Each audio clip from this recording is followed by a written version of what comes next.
Penguin Random House presents Jawaharlal Nehru, The Discovery of India by Sonia Gandhi. Read by Abhishek Sharma.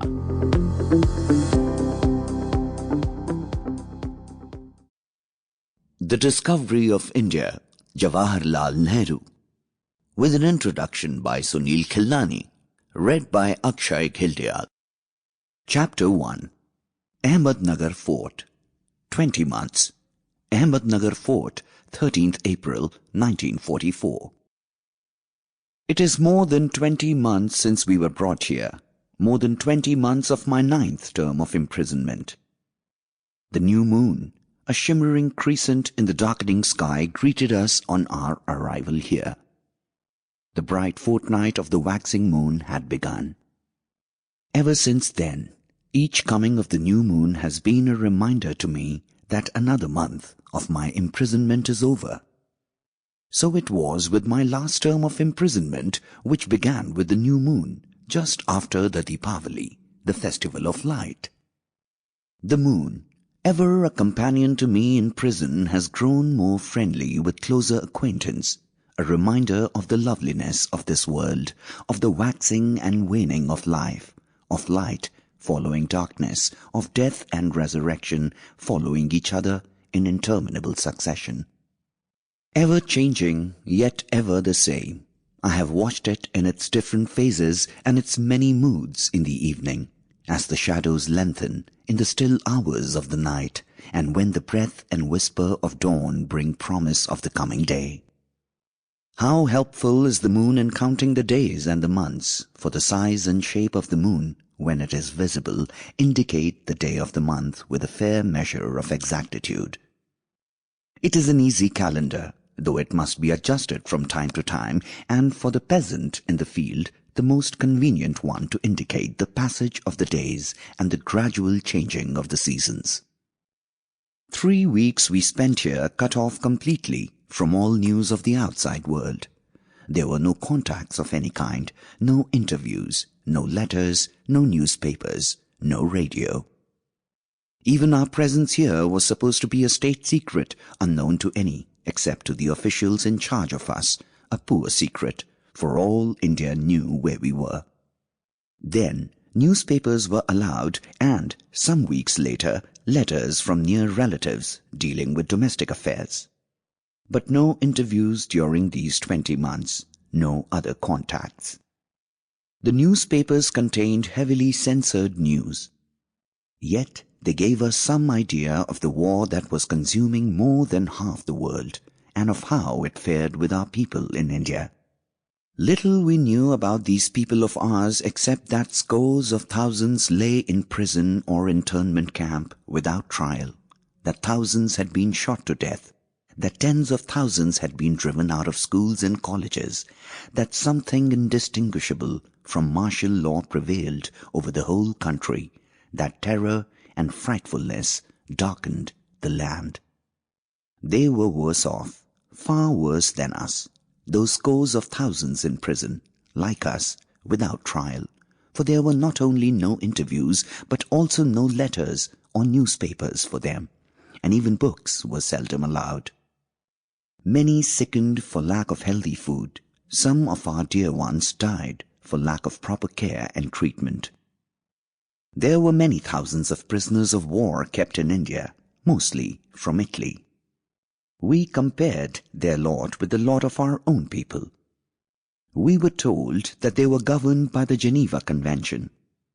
But there was no convention or law or rule to govern the conditions under which Indian prisoners and detenus had to exist, except such ordinances which it pleased our British rulers to issue from time to time. Famine came, ghastly, staggering, horrible beyond words. In Malabar, in Bijapur, in Orissa, and above all, in the rich and fertile province of Bengal, men and women and little children died in their thousands daily for lack of food. They dropped down dead before the palaces of Calcutta.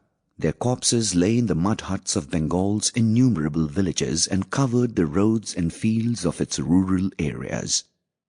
Men were dying all over the world and killing each other in battle, usually a quick death, often a brave death, death for a cause, death with a purpose, death which seemed in this mad world of ours an inexorable logic of events, a sudden end to the life we could not mold or control.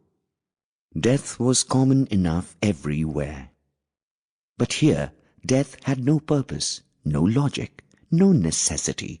It was the result of man's incompetence and callousness, man-made, a slow creeping thing of horror with nothing to redeem it. Life merging and fading into death, with death looking out of the shrunken eyes and withered frame, while life still lingered for a while. And so it was not considered right or proper to mention it. It was not good form to talk or write of unsavory topics. To do so was to dramatize an unfortunate situation. False reports were issued by those in authority in India and in England. But corpses cannot easily be overlooked. They come in the way. While the fires of hell were consuming the people of Bengal and elsewhere, we were first told by high authority that owing to wartime prosperity, the peasantry in many parts of India had too much to eat. Then it was said that the fault lay with provincial autonomy and that the British government in India or the India Office in London, sticklers for constitutional propriety, could not interfere with provincial affairs. That constitution was suspended, violated, ignored, or changed daily by hundreds of decrees and ordinances issued by the Viceroy under his sole and unlimited authority. That constitution meant ultimately the unchecked authoritarian rule of a single individual who was responsible to no one in India and who had greater power than any dictator anywhere in the world. That constitution was worked by the permanent services, chiefly the Indian civil service and the police, who were mainly responsible to the governor, who was the agent of the Viceroy and who could well ignore the ministers when such existed.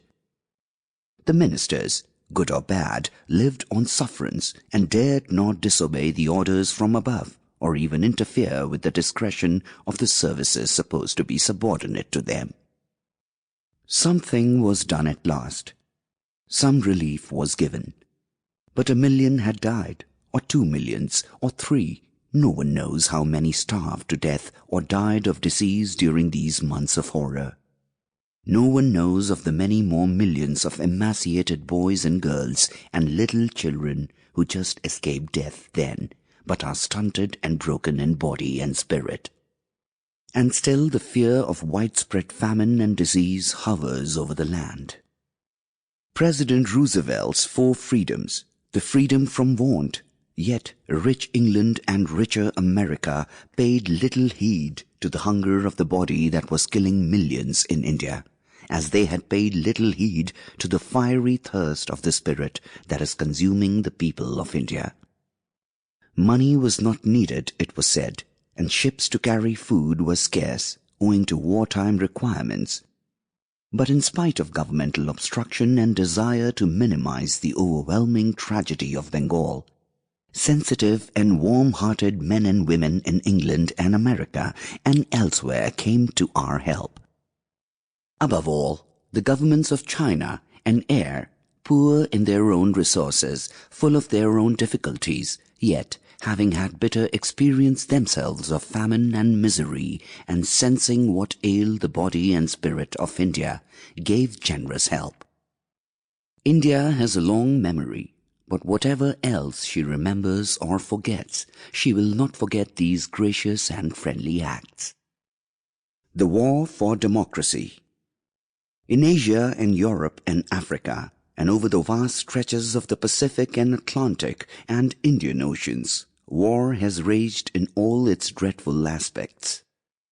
Nearly 7 years of war in China, over 4.5 years of war in Europe and Africa, and 2 years and 4 months of World War. War against fascism and Nazism and attempts to gain world dominion. Of these years of war, I have so far spent nearly 3 years in prison. Here, Sample complete. Ready to continue?